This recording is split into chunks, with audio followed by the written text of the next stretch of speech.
Hi everyone and welcome to week 7. This week you're getting started on your next research paper. So to start with, you're going to identify the problem that you want to work on and the purpose of your research paper. And these are just drafts for now. The purpose of this is for you to send it to me and for me to give you some feedback before you start moving forward. I'm asking you to identify some of your own reading material this week and to give me those sources.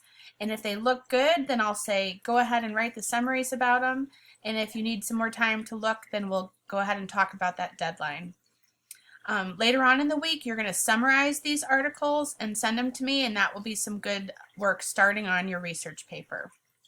I've received most of your first papers and I'm about halfway through grading them, so hopefully I'll get that back to you soon and you'll know what to work on moving forward. I hope you all have a great week, and as always, check in with me if you have any questions.